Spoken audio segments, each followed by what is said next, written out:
our goal with San Diego 9/11 Memorial Stair Climb is education through sharing firsthand experience of those who were there that day, so that we never forget and continue to honor those who are no longer with us. Here today to do just that is Joseph R. Downey. Chief Joe Downey has 32 years of experience with the FDNY.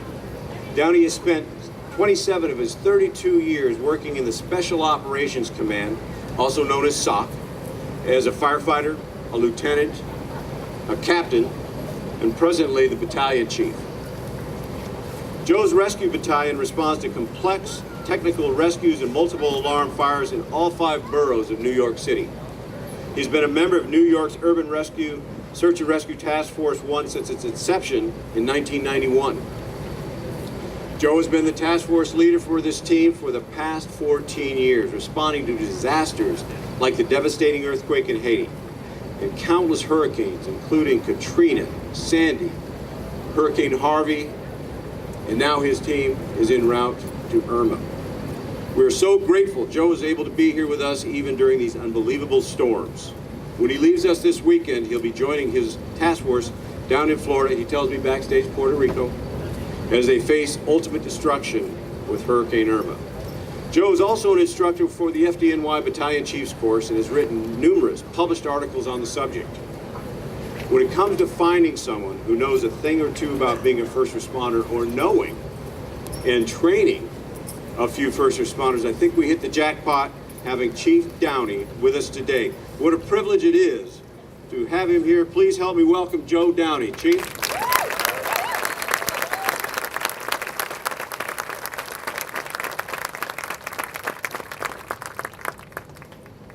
I would like to thank Firefighter Aid and all those involved in organizing the San Diego 9/11 Memorial Stair Climb. It is my pleasure to be here and feel extremely humbled to share my experience, my story with you, and I would like to acknowledge everyone who has taken time to participate and raise money for such a wonderful and important cause. It is heartwarming to see people who live over 2,800 miles away from New York City's attacks, remembering our loved ones 16 years after that dreadful day. On behalf of the Downey family, and for all those families whose lives were forever changed on September 11, 2001, thank you all for never forgetting. I was off on September 11th, and I was watching my 2 boys, who were 4 and 2.5 at the time. My mom had called to see if I was working. She had seen the news and informed me that a plane had hit a building in New York City. She was relieved I was off and told me she had to call my brother, Chuck, who was also a New York City firefighter, to see if he was working in the firehouse. He was also off that day. We would later meet up at Ground Zero, Chuck and I, to begin looking for our dad. My mom knew my dad was working and that he would be at that emergency that morning. My father, Ray Downey, Chief of Special Operations, had operated at every major disaster in New York City and throughout the U.S. for the previous 10 years. He was referred to as the Master of Disasters. There was no doubt that he would be right in the middle of the operations at the World Trade Center. He had an incredible knack of bringing the most chaotic situations under control, as he did at the Oklahoma City bombing in 1995 and at the World Trade Center attacks in 1993, to name a few. He was a great leader, respected for his experience and knowledge in technical rescue. In June of 2001, he was honored with a dinner at Gracie Mansion by then Mayor Rudy Giuliani for his great work.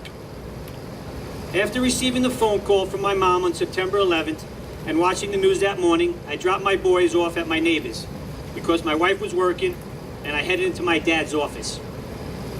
I went to the Special Operations Command headquarters for 2 reasons. I was the captain of Squad 18 in Manhattan, and we worked under SOC. This is where I would get my orders from. And also, I wanted to touch base with my father, who was also my boss.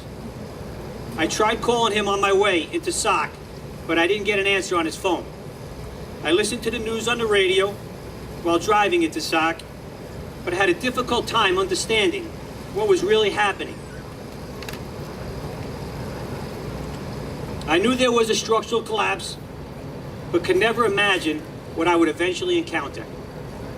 I was able to get into SOC fairly quickly and became part of a rescue team. We gathered some equipment and drove into New York City to help. Before we left SOC, I spoke to everybody that was working in that office to see if they spoke to my father, figuring he would have called directing them on what he needed brought down to the World Trade Center. No one heard from him, but assured me he was operating at the World Trade Center. We had parked our truck on West Street along the Hudson River. It was about a half a mile from the World Trade Center complex and was the closest we can get due to the debris consisting of damaged cars, steel I-beams, and concrete covering the streets. My first impression was that a bomb had detonated, and I was walking into what looked like a war zone. I walked into the site amid the smoke, dust, and chaos. By the time I had arrived on the scene, the second tower had already collapsed. I came upon my father's boss, Chief Crothers, and asked him where my father was operating. He put his head down, he shook his head, and he could barely speak. He was all choked up and explained to me that he hadn't seen him since the collapse.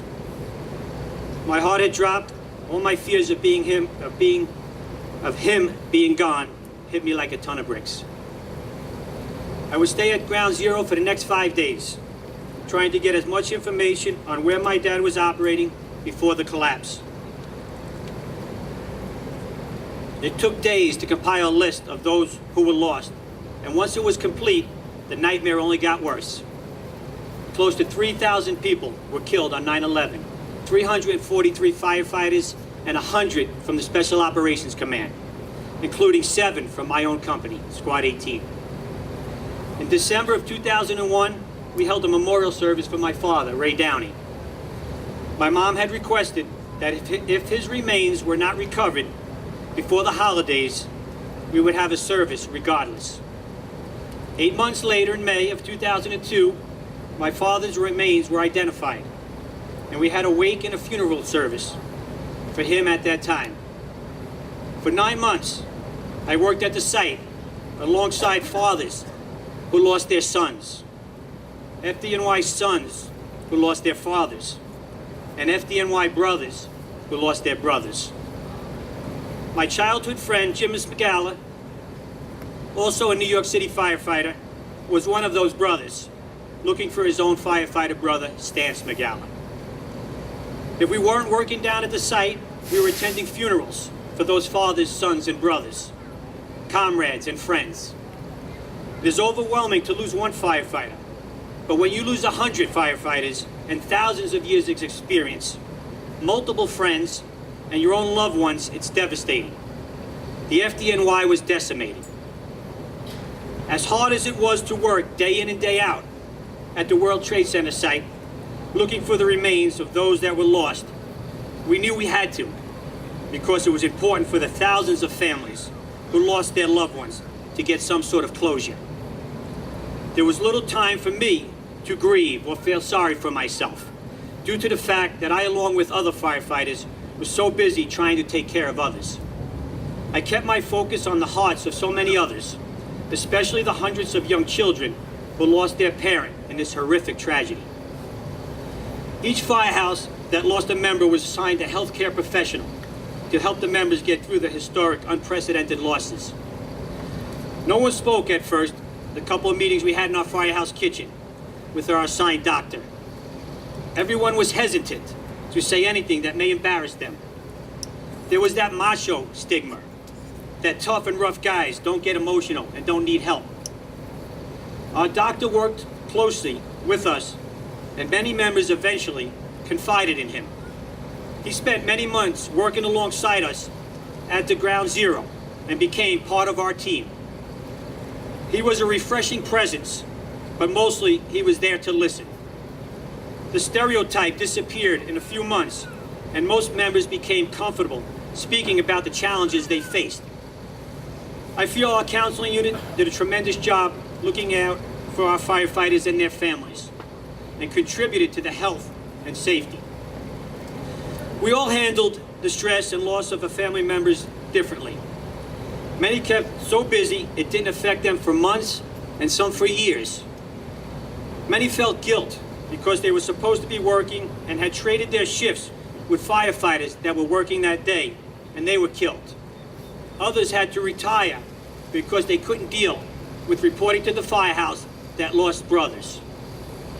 FDNY has lost 150 firefighter, EMS, and civilian employees since 9/11 due to 9/11 health-related issues. That number is steadily climbing each month. I have personally committed myself to try and stay healthy and mentally fit. So many of us who worked at the site, some for a full 9 months, are always concerned about our future health. There is a major concern about getting cancer and other diseases from the time we spent at Ground Zero. I feel by staying physically fit and mentally strong, it will help me fight adverse effects and what we were exposed to during the rescue and recovery efforts. Fortunately, I feel good, but unfortunately, it isn't true for all our heroes who responded that dreadful day. It is extremely important for all of us who fight fires in a contaminated environment each and every day to take care of ourselves. We must continue to monitor our health, and it is essential that we get annual physicals. FDNY firefighters faced adversity head-on and rebounded proudly to carry on the traditions of the 343 heroes killed on September 11th. We owe it to those members who perished that day, many of them senior leaders like my father, who was so influential in modeling our careers as firefighters. Many of us, including myself, needed to step up after 9/11 into their positions and carry on what they have built. I have been tasked to take on many of my father's projects, and I have tried to emulate him and continue his vision as well as his values. I could never be him, nor would he want that. He has always taught us, be your own person and work hard at whatever you do. Something my father was known for saying was, leave it better than when you got there. I am proud to be in the position I am in now. I am a battalion chief as well as my brother Chuck, and my father was also a battalion chief. I work in the office he had once worked in. I know he's watching over my brother and I, as well as all those New York City firefighters who have helped to rebuild the department to the high standards he expected. On September 11th, we were involved in the most tragic attack in the history of the United States. Although this event changed my outlook on life, it changed it in a better way. Rather than making it worse, every September 11th I go down to the World Trade Center Memorial to hear the reading of the names of all the people that were killed on 9/11. While I'm there each and every year, I remember that the attacks occurred on 9/11 showed me that a negative can be turned into a positive. And we all have so much we can still be grateful for. Throughout all the difficult years, it has been a very eye-opening learning experience. It has taught me not to dwell on the negatives in life, but rather to make the best of every day. Because of this tragedy, my family and I do all that we can to remember my dad and all those lost by giving back to others and keeping his legacy alive. Each year on Father's Day, we hold a 5K run in his memory. We have raised over $750,000. The money raised have enabled us to give back to the many organizations my father strongly believed in, as well as helping those in need and granting scholarships to high school seniors in our community. Like many others affected by the tragedy that took place that day, I know that the support with my family, friends, and professionals, that we will be okay. And because people like you, who will never forget. In closing, I would be remiss if I didn't acknowledge my wife, who has been by my side, my best friend, throughout the last 16 years. She has enabled me to do what I need to do and has supported me whether I'm getting a flight to Haiti at 2 o'clock in the morning or when I was working for the 9 months and didn't see my kids for weeks at a time. So please help me thank my wife, and thank you again, and good luck today.